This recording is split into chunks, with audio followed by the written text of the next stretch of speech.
So, take it away, George. Okay. And the program is being recorded as Yeah. long as the battery lasts. And copies will be available. Okay, you have to understand, I'm gonna stand for this because it's gonna take a few minutes, but, the rest of the time I'm gonna sit down because I've been through this about 24 times now. But anyhow, this is hello and welcome to the Meyersdale Public Library's monthly tour through history. Tonight I'm going to take you on a brief tour of the U.S. Navy's Flight Demonstration Team and the Naval Aviation Museum.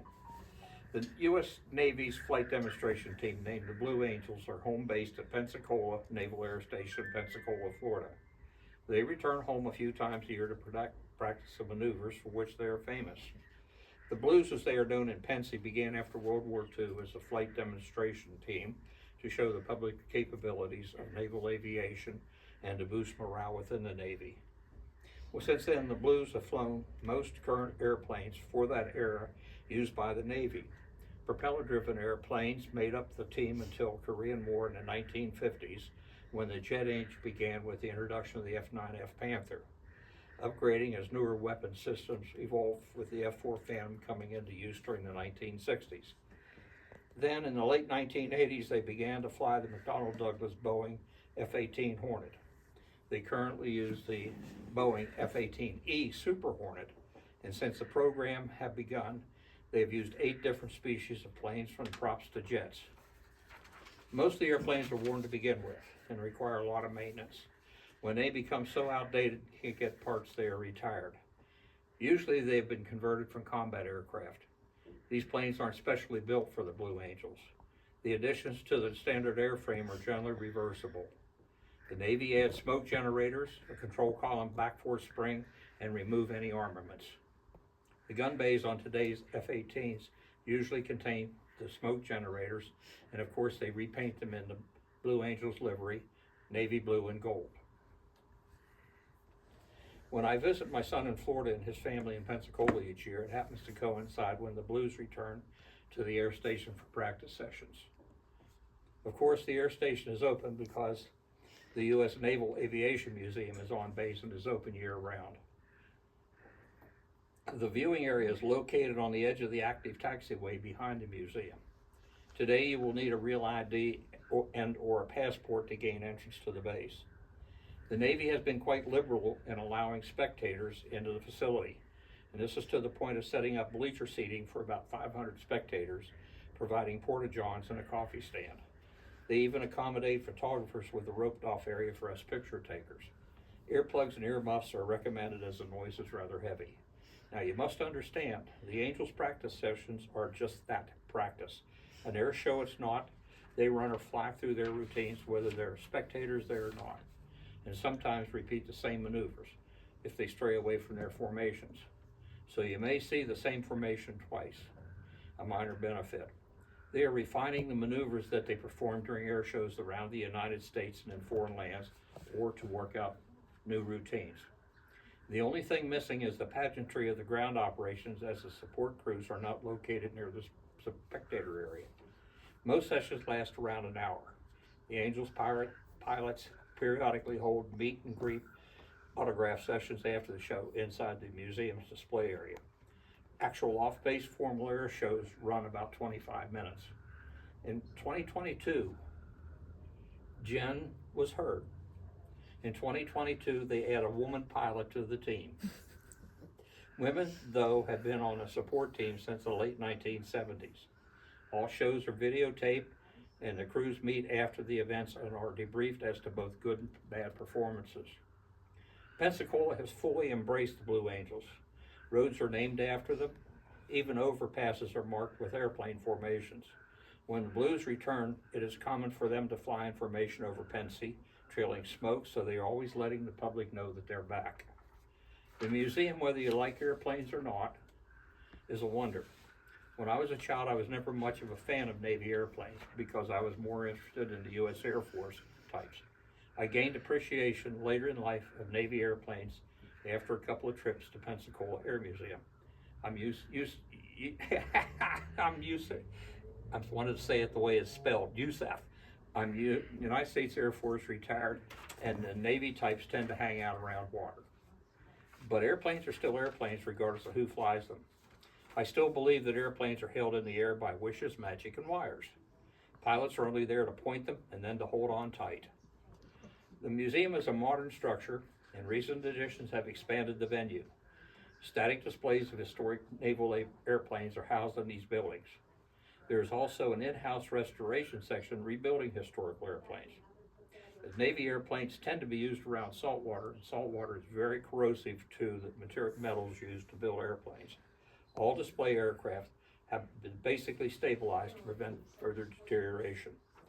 Almost all aircraft on exhibit are non-flyers, but they are displayed in most cases as to their original look. Older airplanes may be painted to represent historic planes from most eras, and some crafts are painted to represent famous pilots' personal airplanes. They even have left some airplanes to reflect how and where they were found. They recovered airplanes from underwater, and you can go figure why underwater, because all of them fly over water all the time, and to stabilize the remains and display them to simulate underwater conditions where they were found, even though they use fake water. The museum itself is user-friendly, and the place is big and walking is extensive. My wife was able to be pushed around in a wheelchair signed out from the docents at the welcome desk.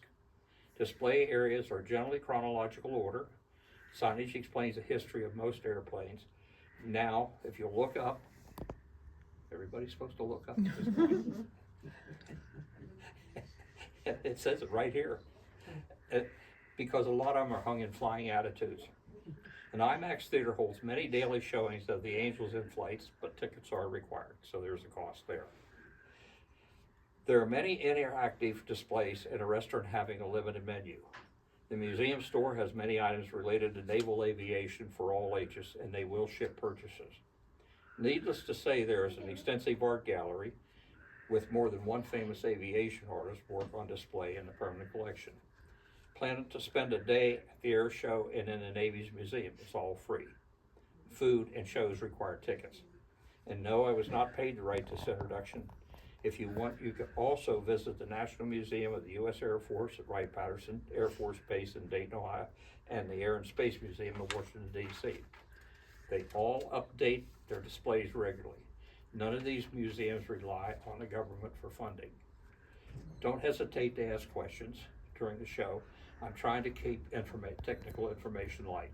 But if you see something you really want to know about, don't be afraid to ask. If I don't know the answer, I'll tell you. Okay. I don't. Okay. The Blue Angels logo, the crest, identifies the Angels. Okay. The lower left-hand section is the Naval Air Training Command's insignia. The upper half is the cloud formation with silhouettes of the airplane, and they do change these silhouettes to reflect the airplane that they're currently using. So if you want to go to the next one. Okay, this is what the Angels logo looks like when it's applied to the aircraft.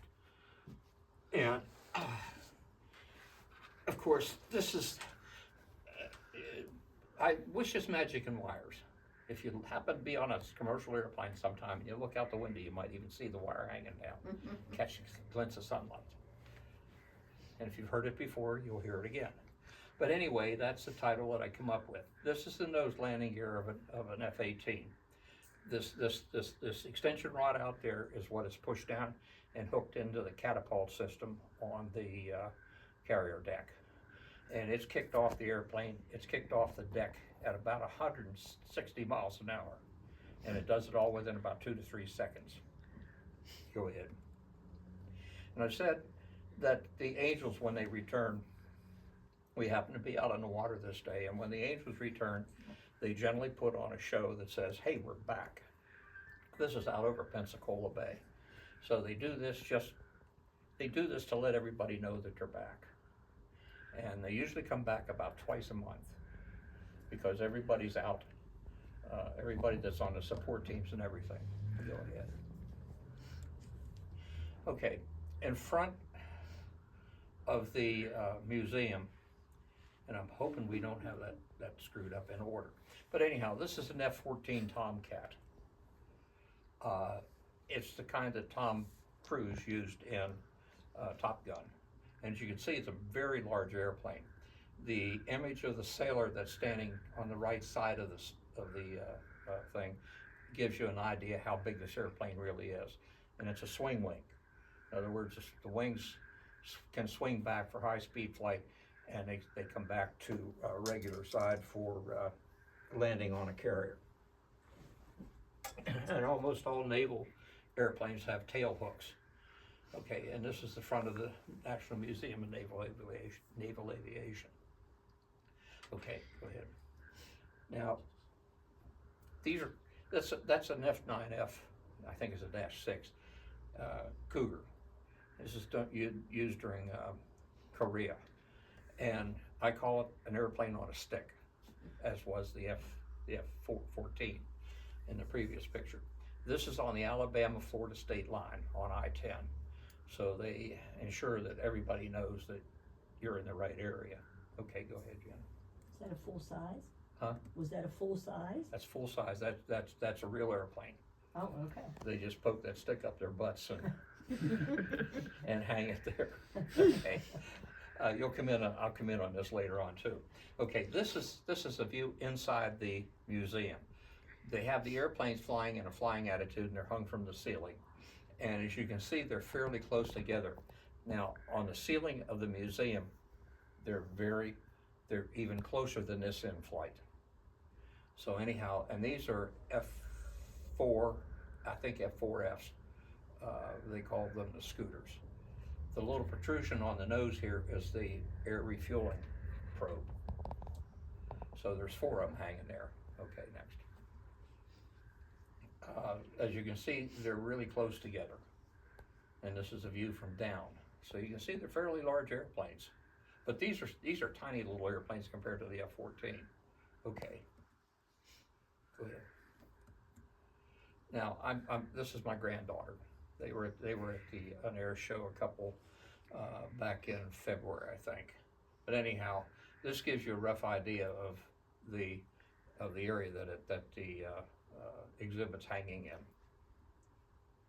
Go ahead. Now, you go out to the flight line, and this airplane is a C-130. I think it's a J model. And this is a support airplane. It's owned by the Marine Corps. And the Marines fly this, and it's a support. There's 3 Marines that are pilots of this. The rest of the support personnel are generally Navy and a few Marines thrown in. They carry about 40 troops in there, and spare parts and stuff that they may need during a show. Now, if you look just behind the propeller, the bottom propeller right here, you'll see what looks like a couple of bottles. Those are RATO bottles, rocket assist takeoff bottles. Okay, go to the next one. This is what it looks like. Now, I didn't shoot this picture. My brother shot this picture at an air show back a few years ago. But that's what the bottles look like. And this airplane can climb out at about 45-degree angle. So it can climb pretty steep, and it'll go off to about 3,000 to 4,000 feet in just a few seconds. Okay. Now we have the number 5 and 6 ship. And the number 5 and 6 airplanes are the solar airplanes. They get out, and they're basically fill in between the main acts of the regular Blue Angels. So when I say 25 minutes, they might have 15 or 20 maneuvers that they perform during that time. But these guys fill in so that there's no gaps between the major parts of the show. Okay. So are the pilots who pilot those planes typically like working their way up to maybe become Blue Angels, or are they considered yes. Blue Angels? Yeah. Most Blue Angels, most of the pilots have a term of 2 years. They spend a year in training, and then they spend a year actually flying the shows. And as they progress, and these guys can be the backup flyers too, so they all know the acts. But anyhow, this is in taxiway, and you can see that where I'm taking the pictures from is probably 100 to 150 yards, so they're very close to where we're at. Okay. And you're saying they actually only fly basically for 2 years? They only fly for 2 years. Wow. Okay. Now, there is an exception, and I'll get into that. Okay, as they come up the taxiway, they kick in the smoke generators, And I guess it's part of it to let you know, hey, this is where we're at. And the other part is to make sure that the smoke generators work. So as they go on, they'll turn them off because they don't want to cloud up the runway. The numbers over here are crossovers. That's where there's a crossover from the taxiway to the main runway. But they'll taxi down to the far end and get prepared. In the meantime, the other 4 airplanes are already airborne, okay? And again, this is what the 5 and 6 airplane do. They're getting ready to roll out and taxi out to the main runway and then take off, okay? Now, they can come either direction, okay? Now, I'm going to use 2 terms. One is dirty and one is clean. Dirty airplane means that all the landing gear is down and the flaps are all down. Anything hanging out in the airstream considers the airplane dirty, and it doesn't make any difference whether the seas or when they're clean, everything's sucked up to where it's supposed to be, okay? And they're taking off in their diamond formation. Now you can see the lead airplane. Lead number 1 is always the leader. He's the boss. He's the one that sets the standards and what's going on. And he calls whatever's going off. As you can see, he's got his landing gear up first. And I think that's the reason they do that, is so that the rest of them don't have to overrun him, because everybody else is just slightly behind him. As far as if you look, the nose landing gear is almost up into the wheel well. Okay. Now they always have fire trucks and they always have ambulances on the site anytime there's a show going on. And you can see down in the bottom right-hand corner, there's a photographer down there, and he's got a better camera than I have, so I don't know what he's picking up, but he's obviously not paying attention to the fire truck. This is the 5 and 6 ship coming back around to set up something else, and they have their landing gear down. And of course, there's the fire truck again. Now, these fire trucks, they can roll out at about 60 miles an hour when they get out of the hangar, whenever they get out of there. They can hit 60 miles an hour in a very, very short period of time. And they can be on the end of the runway a mile and a half away inside of a minute or so. Okay, next. Okay, this is a typical formation, diamond formation. They're starting to form up at this point. And they have 1, 2, 3, and 4. The number 1 airplane, I said, is always the boss. He's always the lead. The number 2 and 3 airplane are the wingmen, the right wingman and the left wingman. The number 7 airplane is filling in for the number 4 airplane, and that's what his job is. Now, the number 7 airplane is a 2-seater, and this is a VIP airplane. This is where I could call them and say, hey, I work for the Meyersdale newspaper. I'd like to see if I could get a ride in that airplane, and maybe I could, maybe I can't. But I think it'd be a kick. I think I'd have my eyes closed most of the time in any case. But anyhow, that's a 2-seater, and he's generally a fill-in. There should be the number 4 airplane there. Okay. Again, this is one of their formations. This is a diamond formation. And if it looks like they're overlapped, they're overlapped. They, where the wingtips will be someplace very close to the airplane next to it. The tubes that are sticking out on the front are built into the wing of the airplane, and those are missile rails. So they left them on there because it does change the habit of the airplane just a little bit. Okay. This is an echelon turn. Now, I'll point something out and give you something to think about. The upper 2 airplanes do not have their smoke on, and there's a reason. Does anybody know why? Okay, I'll answer it, don't worry. See, he's going, he'll tell us eventually. What if I don't? Okay, go ahead. This is called a double farvel. It's a nonsensical name. You have the 2 airplanes in the middle, the slot and the lead airplane are inverted, and the number 2 and 3 airplane are flying upright. Okay. The farvel. Okay.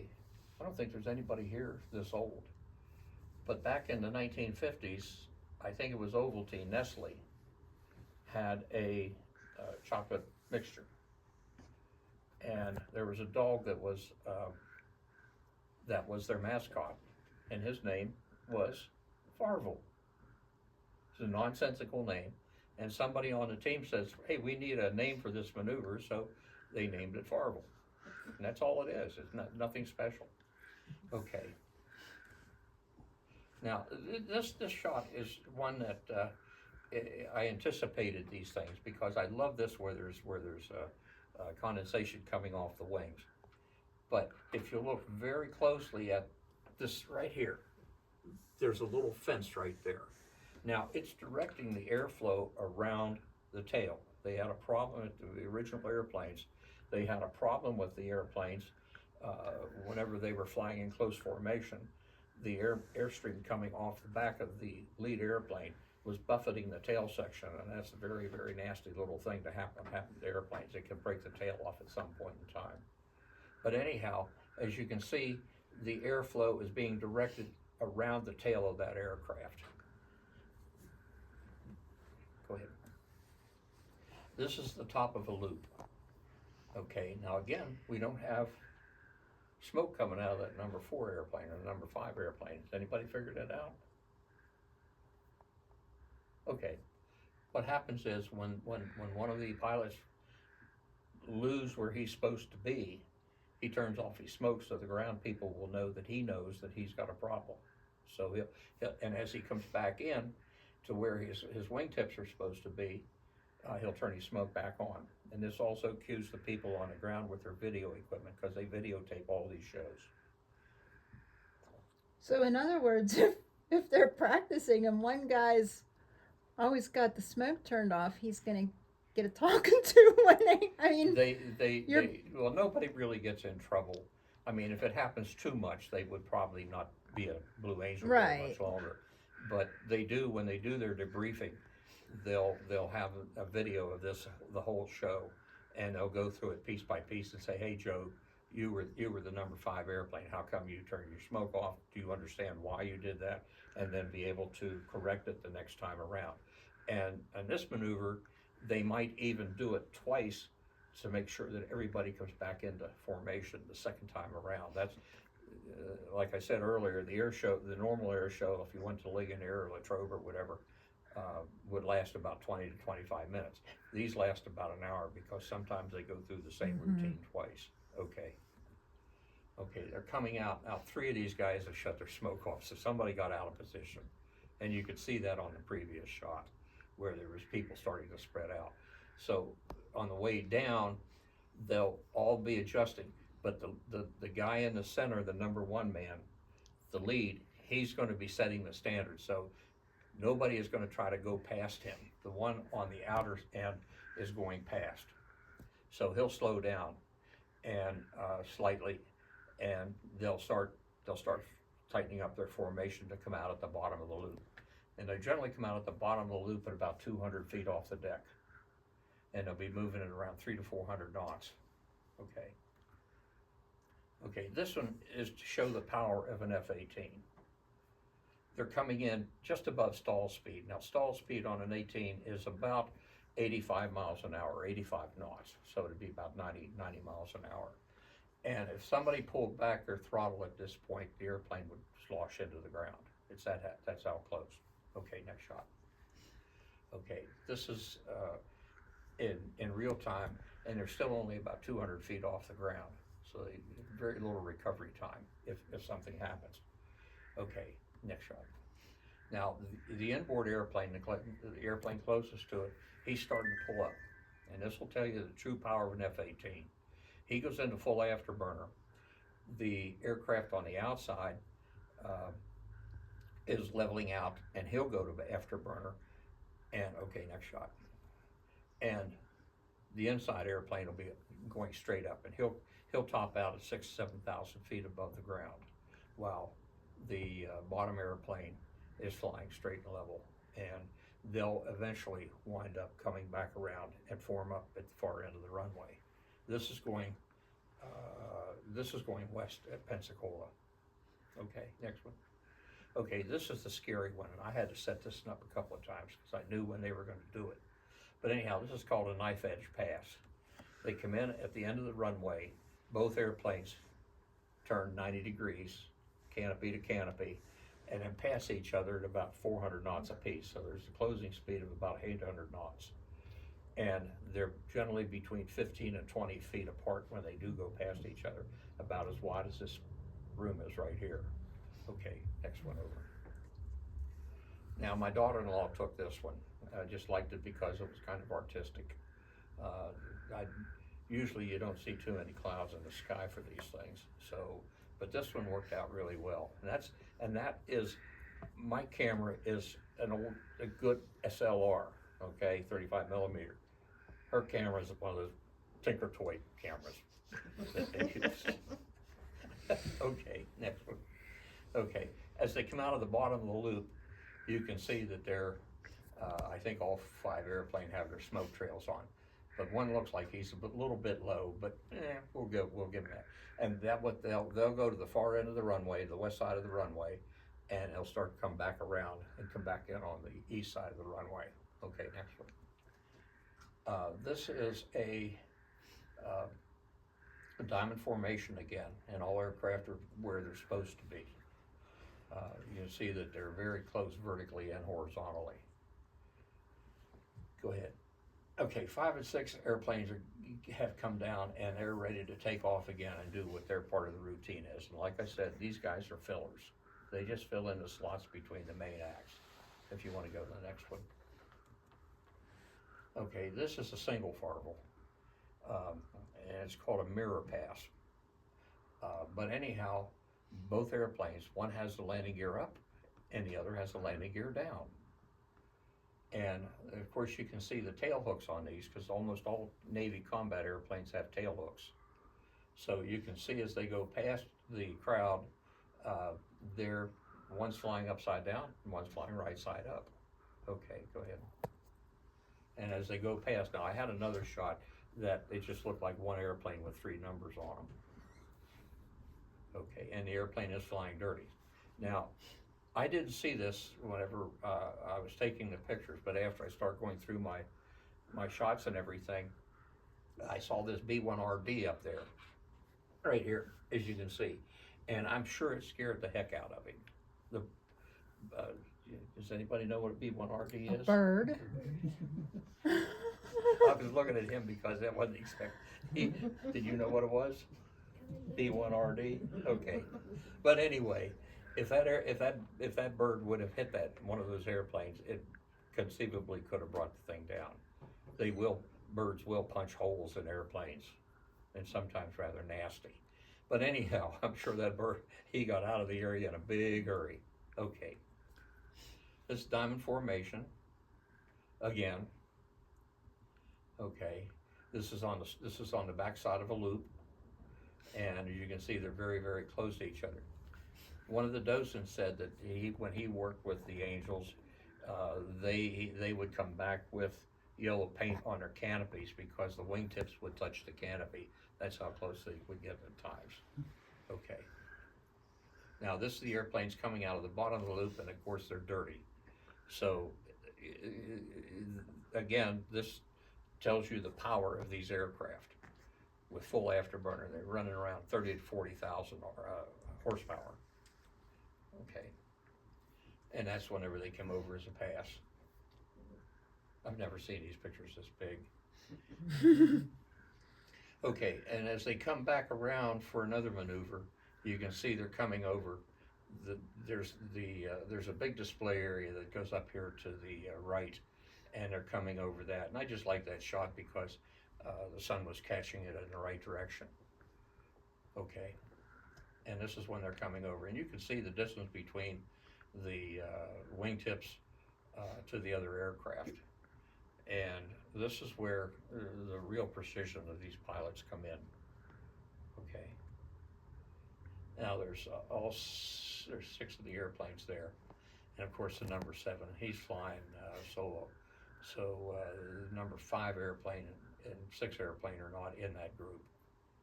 But anyhow, this is a stack. This is another shot it's another shot of how close these things are. Okay. Same shot. I think. Are you going backwards? No, I don't think so. Okay, go ahead. Okay, this is the right echelon and right echelon turn. And as you can see, they're not very high off the ground, probably 150 to 200 feet. But anyway, on the far left-hand side is the base control tower. Now he controls the traffic in and out of the area, but he does not control the Blue Angels. He will tell them that they can land or they can't land, but that's about all he can tell them to do. The two little orange thingies down there look like Quonset huts. The bus over here is a support vehicle, and they have people in there in case something happens with the airplanes, that they can be on the scene right away. And I think the flat top building over there is a bus barn on the far side of the runway. And again, the A5 up here is a crossover from the taxiway to the main runway. 6 means that there's 6,000 feet left on that runway. Okay. Again, this is an echelon turn. All 4 airplanes. There's only 3 trails of smoke, so somebody's had to turn their smoke on. Go ahead. This is a stack coming over from another direction. Now you have to understand, I shot some of these pictures completely different years. So different sky conditions and everything like that. But fortunately, most of the sky conditions were good whenever I was down there. And of course, they're flying over the Fat Albert. Okay. This is called this isn't the Fleur-de-Lis, this is a bomb burst. The airplanes come in all in a pattern, and they spread to the four directions, east, west, north, and south. And they go vertical, and they'll be coming around in a loop. Go ahead, Jen. Now, what is going on with these shots? When humid air is compacted by the forward motion of the aircraft off of the leading edge surfaces, when it hits, there's a low pressure area on top of the wings, and when it hits that low pressure area, it just does it like it does in a bottle of champagne or a bottle of pop. It'll just kind of turn into condensation trail. Okay, go ahead. This one is one of my favorite shots because this is really indicative of the humidity there. And I think these 2 shots were shot at different times. So as it comes over top of the wing, and there's a low pressure area on top of the wing, which is normal for aviation, for flying wings, the air expands instantly and becomes condensate. Okay. This is where they're getting ready to set up for the bomb burst. And as you can see, the condensation on the top 2 airplanes, in fact, I think there's all 3 of them except for the one on the bottom. Okay, go ahead. This is going to be a Fleur-de-Lis. Same thing as the bomb burst. They go to a point and they start to loop around, and an airplane at the bottom, or the airplane in the center, goes up through the center of it and creates a Fleur-de-Lis like in the French Fleur-de-Lis, like they have the New Orleans Saints. But anyhow, and they're all 5. There's 6 airplanes there. But anyhow, next shot. This is another part of the bomb burst. They're starting to peak out, start to come around for that. Okay, next shot. And this is scary. This just, I knew what was going to happen. But anyhow, when they all 4 come around, or all 5 of them come around, they will cross over each other. And if the formation is perfect, next shot, they'll all cross over, and theoretically, all 3 of these crossovers will be at the same point vertical. In other words, there'll be a crossover here, here, and here. And I have no idea what the guy is on top doing. He just strolling along going, okay, nobody crashed. But anyhow, I just love this thing because there are so many airplanes in the air, and they're just fun. Okay, next. Now, at the end of the show, the docents, the guys, the civilian, the older people in there, they give all the kids flags. And as the airplanes come back and land, the kids get out there on the edge of the taxiway and wave at the pilots and everything, and it's just a little show that they do. Okay, next one, Jen. Okay, and as the Blue Angels come past, he waves at everybody, and of course the flag wavers are out there all waving. The only thing I didn't like was at the end of it, they gave all these kids these flags, and then they went around and collected all the flags. Oh. So I mean, you know, I'm just wondering what one little kid. Hey, they gave me a flag, but they want it back. Well, you figure it out. There's probably 150 of them there. You know, that's probably $200 worth of flags every time they do this. And as you can see he's waving at the crowd. And this is one year that one of the pilots, I think, was from Greensburg, and I don't know which one it was, but I never did find out, but you got his name over here, McWhirter, I think it is. But anyway, here's this little fence I was telling you about earlier, and that's that little fence that keeps the airflow going around the aircraft rather than through it. Now, as you see up here above the fence, it says Boeing F-18 Super Hornet, and that's also a reference point for the pilot next to him to put it, because if he puts his wing alongside of that sign and can glance over and see it, he knows he's where he's supposed to be. So they have all these little reference points. Okay, go ahead. Now this lady here, I have 4 or 5 shots of her. She was bouncing around and waving her flag. I don't know why, but she just seemed to be having a good time with it. And I mean, now was she a wife of somebody that she knew on one of these planes, or was she this was something that she just wanted to do? But anyhow, she kept bouncing around and everything like that. But anyhow, I just thought I'd like this one. Okay, go ahead. Now this is I'm moving back to the museum itself. This is my wife and my oldest son. Both of them are deceased at this point in time. Now the Navy Museum gives you a tour of the flight line, and you can tell it's Navy. There's a big old anchor right there from some ship someplace that probably sank. But anyhow, go ahead. Again, the F-18 or the F-14. Okay, these guys are angels. Now the 2 gentlemen in the OD pants are Marines. The rest of them are Navy, but if you can see, if you could blow this picture up enough, you can. But anyhow, the 4 guys are the shorter ones, and they're probably the pilots. The tall guy on the end probably is not a pilot, and I know he's not a pilot because he doesn't have his wings on his chest. But they're all the same height. So somebody as tall as this guy is, he probably would have a hard time sitting in the cockpit of a fighter jet. But anyhow, at the end of the air show, they move up to the main part of the museum. The people on the left in the blue suits are handlers. They're probably base personnel and public affairs people, and they're there to help control the crowd and of course control these guys. The 5 guys are all officers, and I think the guys on the left are all enlisted. Okay, go ahead. Now, the young lady to the left is a public information officer, and she is basically controlling the crowd and is controlling the pilot. And you can see by the number 1 on his uniform that he's the lead pilot. And they have this meet and greet session after the flight. Little side trick a little side piece of information that Jen gave me. The gentleman that designed these uniforms for the Blue Angel was from Somerset County, Sam Miller. You didn't think I remember that, did you? Mm. But anyhow, he had it after he retired from the Navy. He set up a shop called the Feminine Flare in Pensacola, still open. He died a couple, 3 or 4 years ago. But anyhow, he's the one that designed and manufactured all the uniforms for the Blue Angels. So it's kind of neat. He said down around Confluence. He wrote the book on Hexie. Yeah. So anyway. Down in that area, yeah. I don't know how many they signed. They probably have like a half hour devoted to this. But after they leave here, they'll go to debriefing. Okay.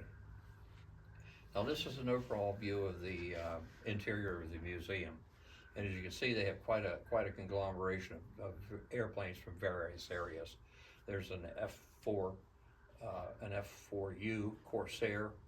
I think this is a scooter, an A4. And there's a couple of, you can see the biplanes in the back. Go ahead. This is an F3F. And this was pulled out of the Pacific Ocean about 30 years ago. And it crashed during a training exercise in the 1930s, late 1930s. Okay, go next. This is what it looks like after the restoration people got their hands on it. The fuselage is all metal. It's got a retractable landing gear on it, and of course it's got a big radial engine on the front of it. And this is owned by the Marines. But the all the wings, I call it an end strut. And all the wings, the top and the bottom wings are all wood. So they mass produced the airplane using wood wings and metal fuselage. Okay. This is part of the in-house restoration area, and I'd love to be able to show you a few shots that I got of that, but we can keep on going. Okay, at the end of this, you're looking down a shot over the flight line. Okay, keep going. This is part of the exhibits down there. You can see there's about 4 airplanes. Now, Navy used, up until the 70s and 80s, Navy used all these F4Fs and F3Fs and A33s, or all kinds of, where the Air Force used A, B, and C. Attack airplanes, pursuit airplanes, fighter airplanes, bomber airplanes. But the Navy had designations for everything they got on there. There's a B-25 sitting right here, the one that says MB-22. There's a C-130 sitting over here. What the Navy designation is, I have no idea.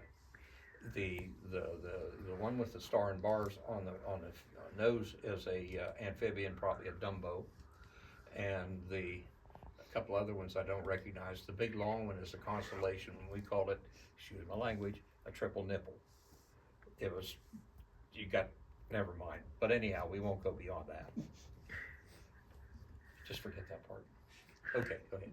When I had to use the restroom on the facility, and they didn't have one at the down on the flight line, so I asked if I went into the restoration area and asked if I could use the restroom. And I spotted these, and they have very skilled model makers on board.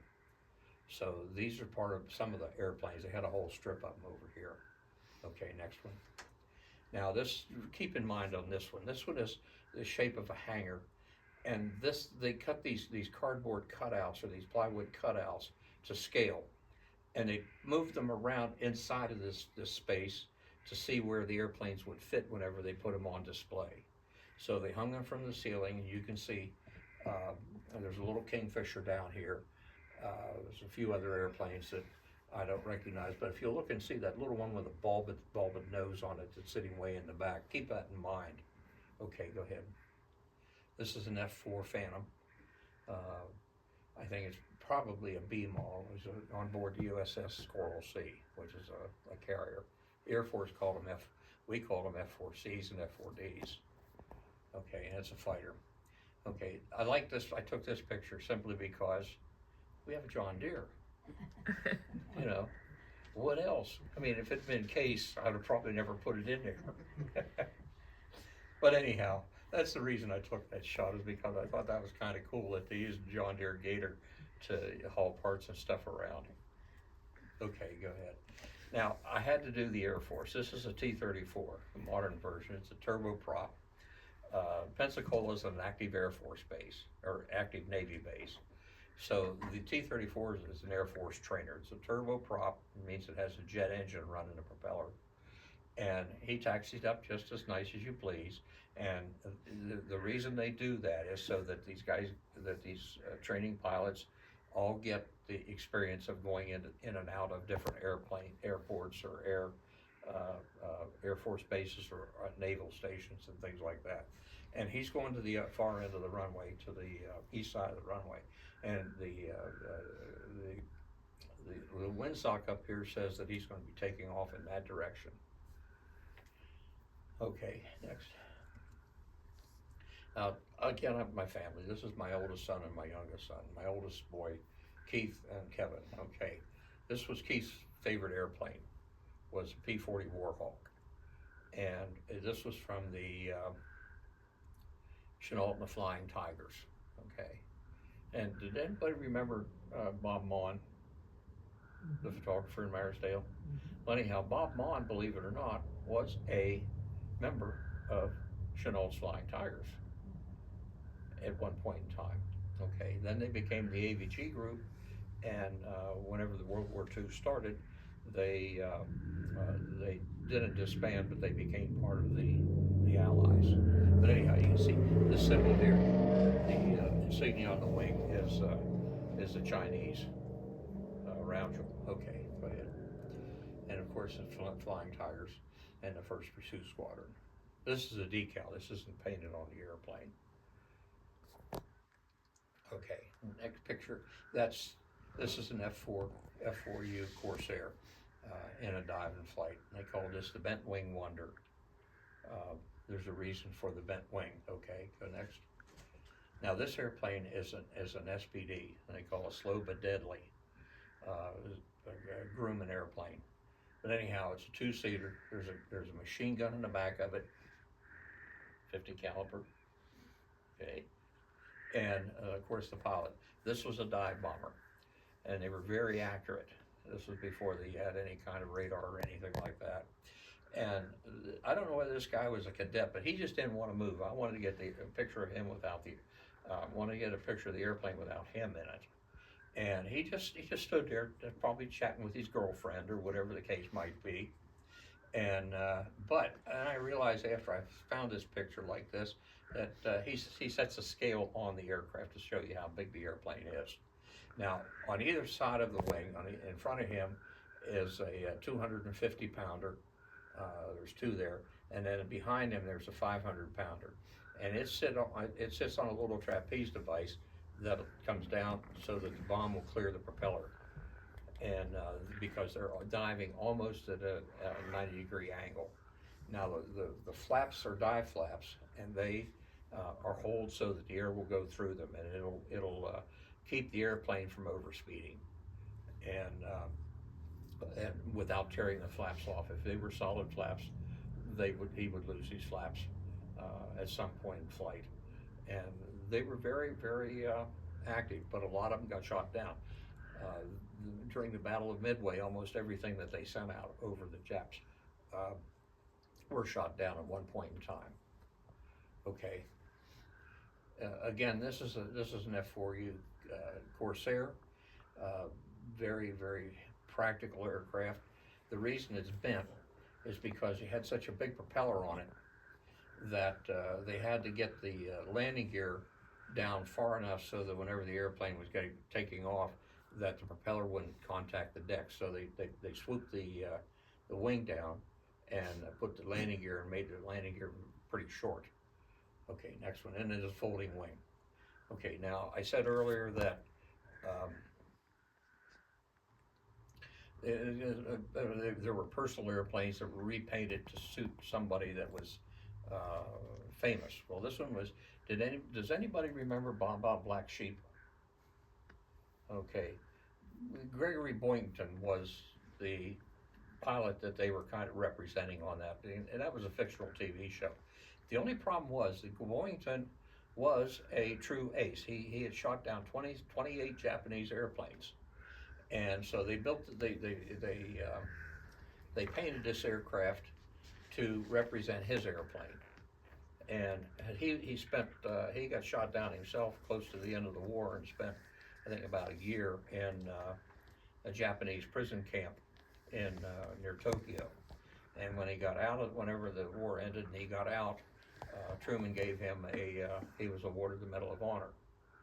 And I can imagine, he was really a maverick. He wasn't somebody that just, but he was a hot shot, and he knew it. So, but anyway, okay, next shot. Same airplane, different display. Same airplane, getting ready to land on the deck of a carrier. He's got his tail hooked down.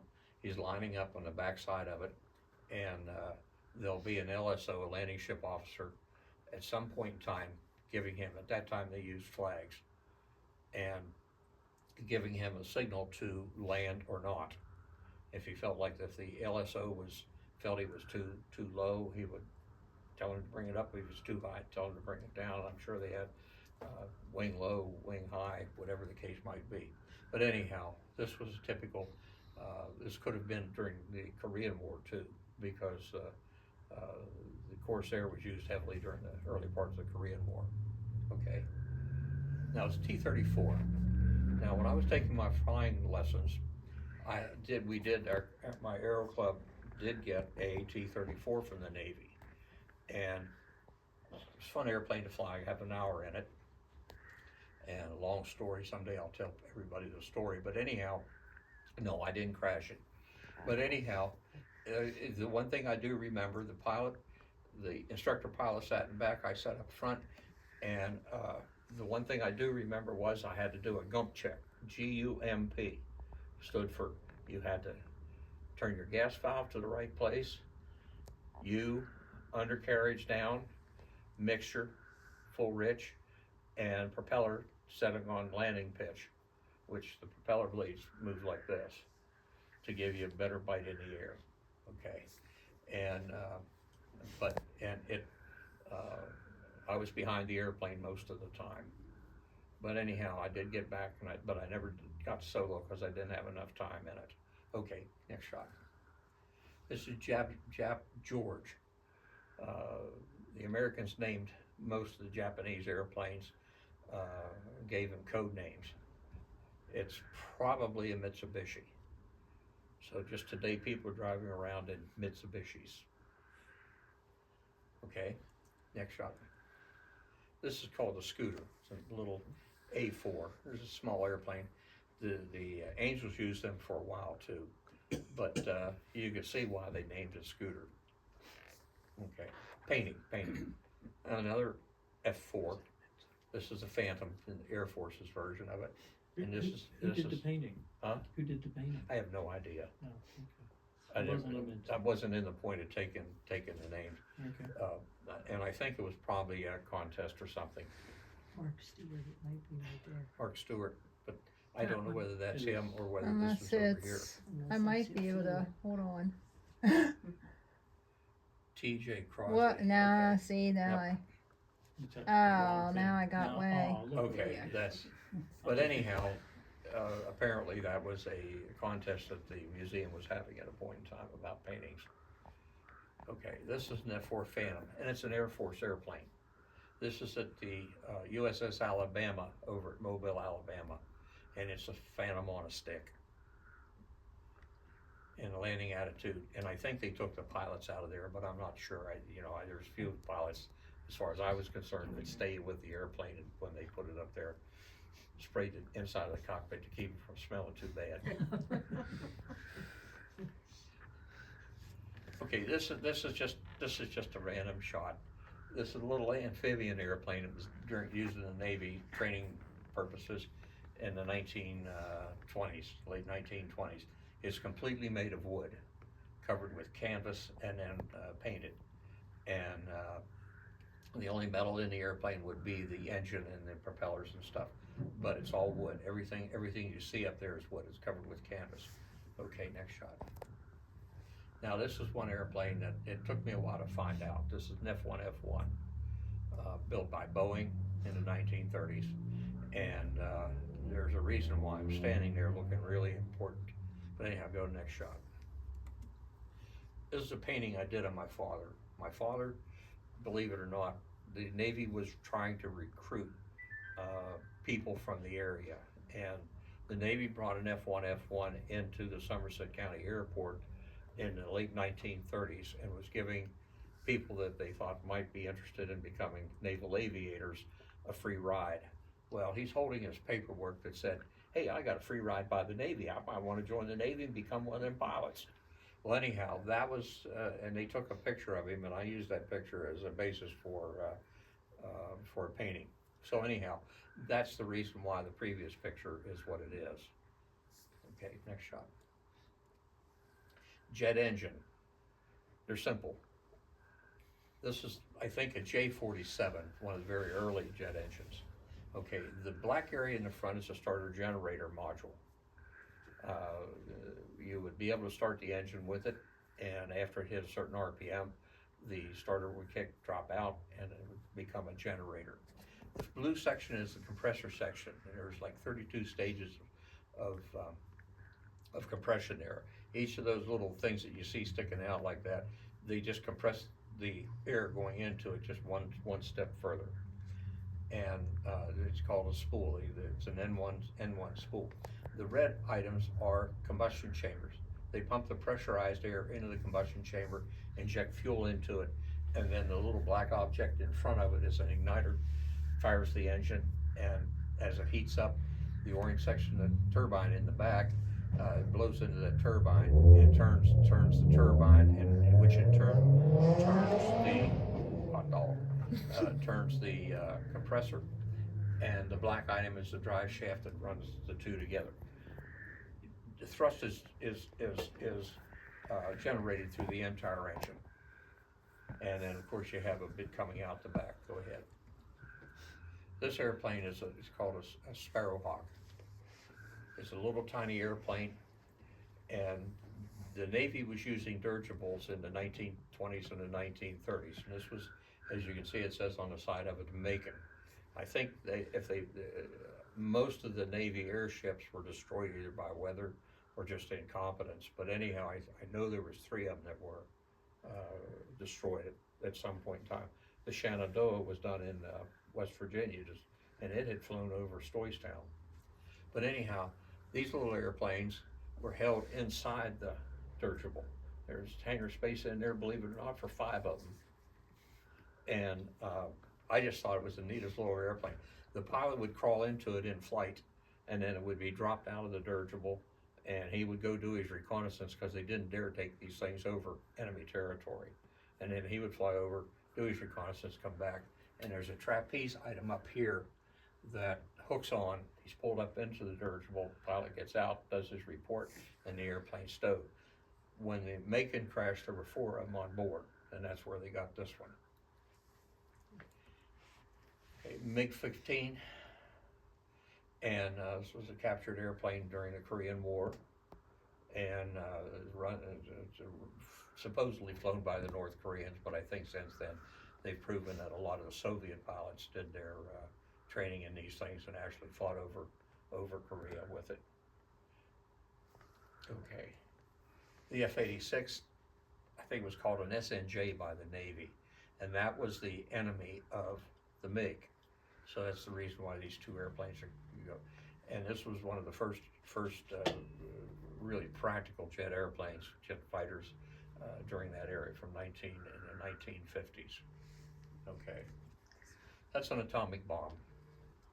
Everybody thinks that they're huge. No, they're not.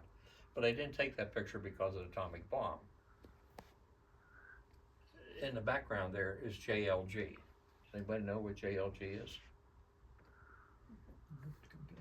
Down in Bedford. Down in Bedford. Yeah. But anyhow, that's what I guess the people that run the museum are able to get up and move their stuff around with. But anyhow, that's the reason for that picture. Go ahead. Messerschmitt 262, first practical jet fighter built by the Germans and flown against the Americans during the end of World War II. Those engines weren't very capable. They ran about 4 or 5 hours before they had to replace them. Another painting, hyper realistic. Blow it up a little bit, Jen.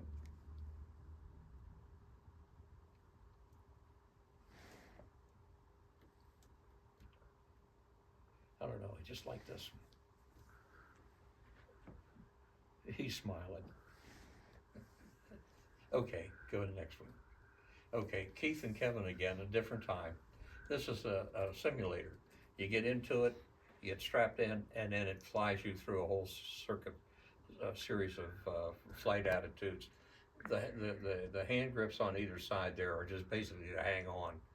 The red button in the middle is if you kind of don't want to do it anymore, you hit that and it'll stop it. Okay.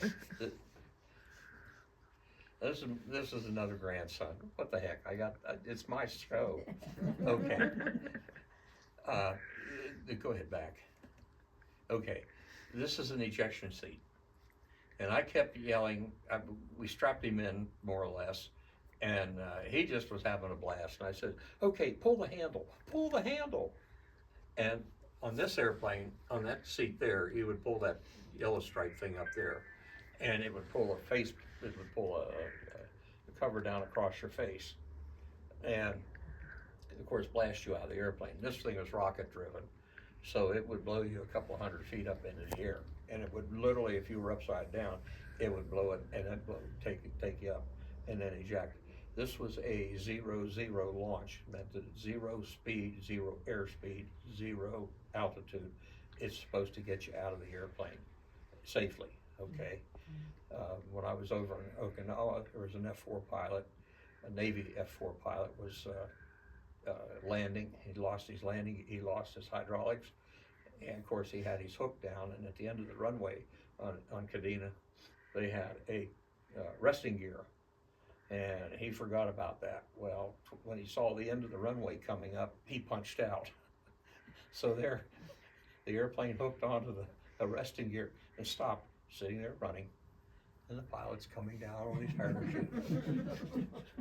Navy did that regularly. I mean, this wasn't, if they were having a problem on carrier, that was, if the airplane didn't do what it was supposed to do when it was supposed to do it, they ejected. Okay, but anyhow, I kept telling him to pull the handles, and this lady here thought I was really trying to get him to do that. She kept saying, don't worry, it won't happen. Well, anyhow, can you imagine riding 37 hours in that seat like the Air Force did here about 2 months ago when Trump bombed Iran? So it was just that's what they would have been riding in. Okay, go ahead. Okay, now I showed you that where the new hangar, excuse me, and how they set everything up to be able to do what they wanted to do. And if you look at that airplane, there's a helicopter. This is the last F-14 that was supposed to be there. And if you'll see this, where the star and barbs are over here. Go ahead, next one, Jen. Okay, that's the front end of the airplane. You can see that's a very large airplane. It's amphibian, and they would taxi this thing into the water, and of course these landing gear would float off, and a couple of sailors would go out there and retrieve them, and then the airplane, of course, would take off. But I like this shot because of the smile. I don't know whether that was intentional or whether it's an instrument of some sort, but anyhow, that airplane just has an evil look to it. Okay, go ahead. I said earlier that the Angels are well known. These are the supports for most overpasses on I-10, and they show the formation of the F-18s. But anyhow, I keep telling my son, we're going to bring a hammer and a chisel, and we're going to chisel one of those suckers off one day, and he won't stop. Otherwise, I'd have it sitting right here. But they have them on all the supports on both sides. Okay, one more. Now this one here is a kind of a joke thing, and every time we get down to the beach in Pensacola, somebody has a flying saucer there. Now, if you'll, on the left-hand side, that one last window over there, if you look at it, the pet looks like a dragon. Nobody's going, huh? But right here, if you look real close, that's the kids. And this thing has survived a number of hurricanes. And it's big. It's not small. But can you see the kids? In the window? Yeah, right here. Oh, okay. And then there's a dragon over here on that side. I think it's like the pet. But I just love this. But anyhow, this is okay. Yeah. Okay, go ahead, one more. I They wanna probably check. rent it out as like an Airbnb or something. Yeah, and it might be, but this thing has survived hurricanes that destroyed a good part of that island one year. Hey, that's a good selling point. Now it's, hold on here. There we go. Okay, military water towers are generally painted with red and blue, red and white checkerboard. This one has the gold wings of an angel on it. Okay, one, I think there might be one or two more. Again, the triple, but this one you can see the four airplanes, the five airplanes in their V formation coming around behind it. Okay. Now, I said before, there's airplanes on a stick. When they sit on the ground out in front of the base, it's called a gate guard. So it's just a neat way to get rid of an airplane without having to scrap it. Okay, one. Okay, and this was George.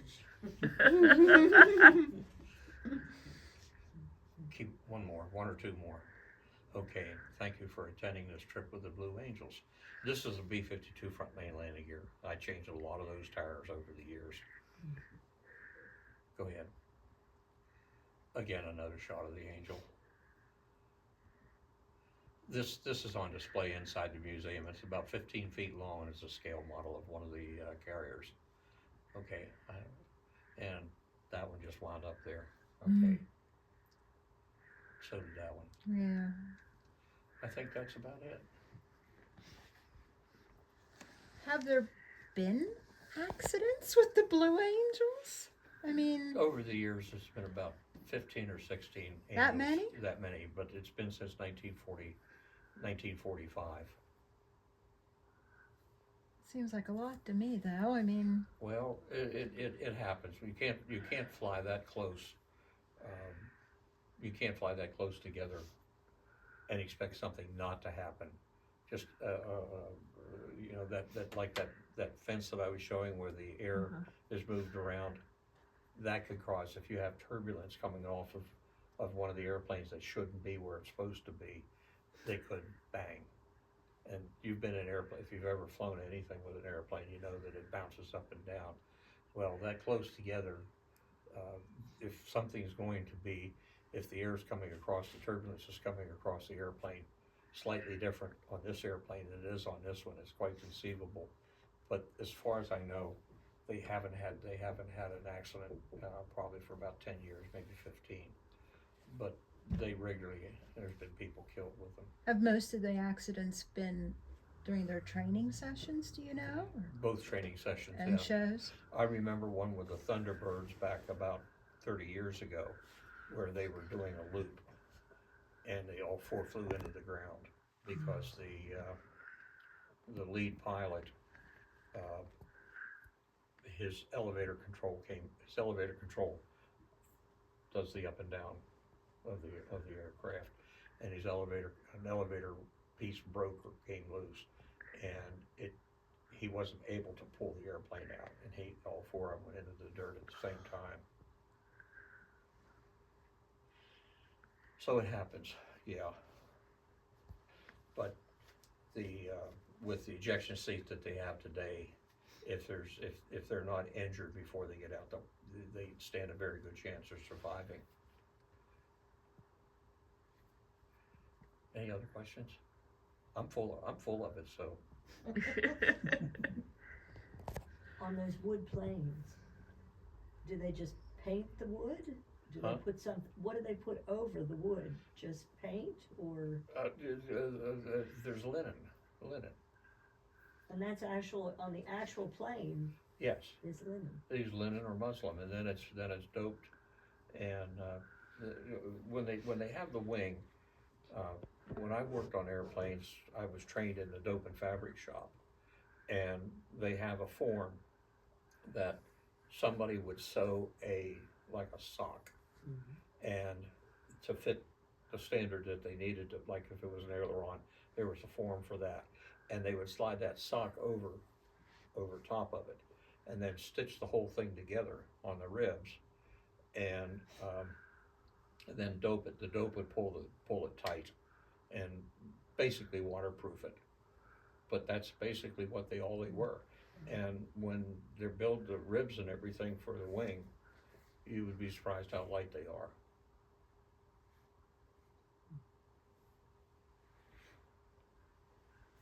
Okay, we're done. Well, thank Thank you. you, George. Except for one thing.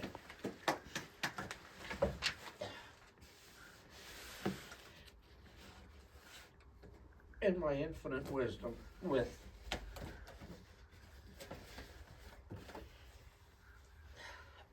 Ugh.